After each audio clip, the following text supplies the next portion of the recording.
Deep Space. Alien Command Ship Void Hunter characters. Captain Rex, Alien Commander. Tech Officer Zahn, Alien Tracker. Admiral Vale, Human Fleet Commander. Mentioned only. Plot. The story opens with Alien Captain Rex reviewing scanner data on his bridge. His species has been hunting human ships for months after Earth refused their demands for surrender.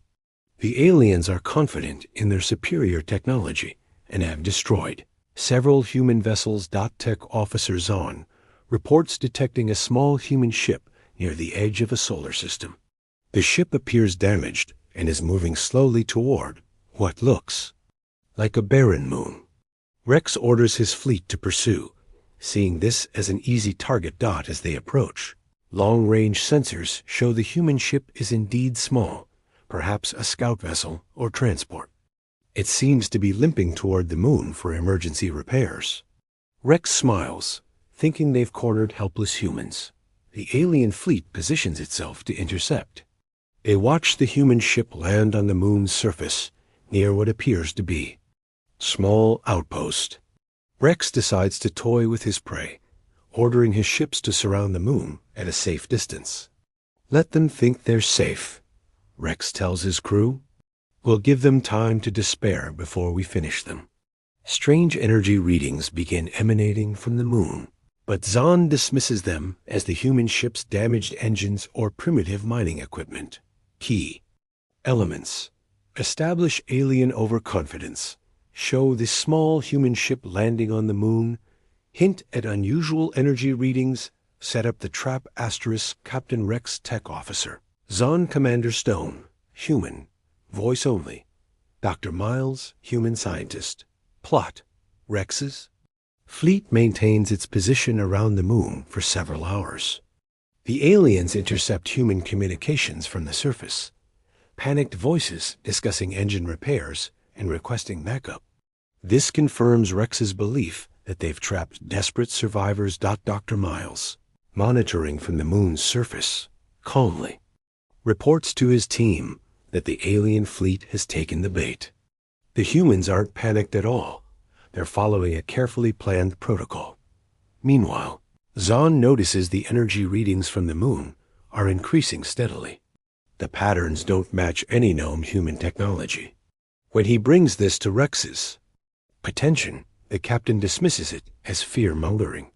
Humans are primitive, Rex declares. Their strongest ships barely scratch our shields. Unknown to the aliens, Commander Stone is coordinating with other human outposts throughout the galaxy. The moon base begins subtle preparations. What the aliens mistake for mining equipment starts shifting and reconfiguring. Rex grows impatient and decides to send a small strike force to the moon's surface to capture the humans alive for interrogation. He wants to learn the locations of other human colonies. As the alien ships approach the moon, Zahn's instruments detect massive power signatures building beneath the surface. The readings are off the charts, far beyond anything a small outpost should generate. Captain, Zahn says nervously, I think we should reconsider our approach. But Rex has already committed his forces. P elements. Build tension through alien overconfidence. Show human calm in preparation. Introduce growing energy readings. Set up the aliens' fatal mistake. Part 3. The Awakening. 770 words. Characters. Captain Rex, Tech Officer Zahn, Commander Stone, Pilot Jake. Human plot. The alien strike force reaches the moon's surface just as the energy readings spike dramatically. What they find isn't a small human outpost. It's a sophisticated control center built into the moon itself. Commander Stone calmly addresses the approaching aliens through open channels. You're trespassing on human territory. Withdraw immediately, or face the consequences. Rex laughs at the warning.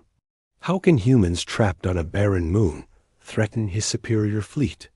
That's when Pilot Jake initiates the awakening sequence. The moon begins to move. At first, it's subtle, a slight rotation. That Zahn notices on his instruments. Then the movement becomes unmistakable. What they thought was a natural satellite is revealing itself as something else entirely. Massive sections of the moon's surface retract, revealing gleaming metal beneath. Weapon ports the size of cities emerge from hidden compartments. The entire celestial body is artificial, a massive ship disguised as a moon. Rex's confidence crumbles as his sensors register the true scale of what they're facing. The moon ship is larger than his entire fleet combined. Its power output dwarfs anything in the alien database. Impossible, Rex whispers. No species can build something this large. Zahn's voice shakes as he reports. Captain, this vessel's mass readings suggest it's been here for centuries. They've been planning this. The small human ship that originally led them here detaches from the surface, revealed as nothing more than a shuttle. It was bait to lure the alien fleet into position. Commander, Stone's voice comes through clearly. You wanted to hunt humans. Congratulations, you found us. Key elements: the big reveal of the moon ship, alien shock and disbelief, show the scale and power of human engineering. Reverse the Hunter-Prey dynamic asterisk Captain Rex Tech Officer Zahn Commander Stone Admiral Vale appears. Plot. Rex orders his fleet to retreat, but it's too late. The moon ship's gravitational manipulators activate, creating an artificial gravity well that traps the alien vessels in orbit.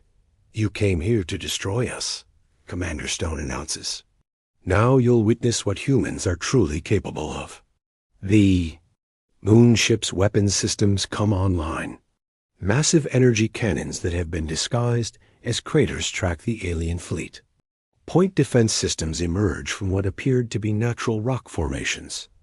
Rex tries to rally his forces for an attack, believing that even something this large must have weaknesses. His ships fire everything they have at the moon ship's surface. Their most powerful weapons barely scorch the outer hull. Admiral Vale appears on the main view screen, an elderly human with calm, intelligent eyes. Captain Rex of the 3rd Dominion Fleet, she says, somehow knowing exactly who he is. Your species declared war on humanity 6 months ago. You've destroyed our colonies, killed our people, and demanded our surrender. Rex realizes with growing horror that the humans have been tracking his movements all along. This encounter wasn't accidental. It was orchestrated. This moon has been waiting here for 200 years, Admiral Vale continues. One of 12 such vessels positioned throughout the galaxy. We built them after our first contact with hostile species. We hoped we'd never need to use them. The alien captain understands now that humanity didn't just survive their attacks. They planned for them. While Rex's people celebrated their technological superiority, humans were playing a much longer game. Zahn reports massive energy buildups throughout the solar system. Other moons and asteroids are revealing themselves as human vessels. Rex's fleet isn't just trapped. They're surrounded by an entire human armada that's been hiding in plain sight. Surrender now, Admiral Vale offers, and we'll allow you to leave with a message for your leaders. Continue fighting, and we'll demonstrate why humanity survived long enough to build ships like this. Key elements: show the hopelessness of the alien position, reveal the depth of human planning, introduce the larger strategic picture, offer the moral choice asterisk Captain Rex Admiral Vale. Commander Stone Emperor Vox, alien leader, mentioned. Plot: faced with impossible odds, Rex chooses surrender. His pride is shattered, but he's not suicidal. The moon ship releases his fleet from the gravity well, but keeps weapons trained on them. Admiral Vale explains humanity's true nature to the defeated alien captain. Humans aren't the primitive species Rex believed them to be. They're survivors who think in centuries, not years.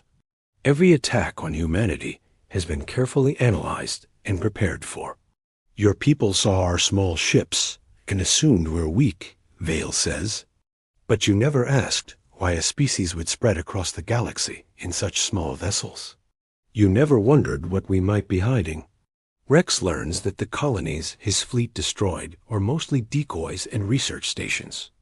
The real human populations live in massive mobile habitats, moons and asteroids, converted into generation ships that can defend themselves. The small human ship that led them here wasn't running away in fear. It was making sure Rex followed the planned route, leading him away from actual human civilians and into a carefully prepared trap. Commander Stone reveals that similar scenarios are playing out across the galaxy. Every alien fleet that attacked human territory has been led to one of the 12 moon ships. The war that Rex thought his people were winning has already been decided.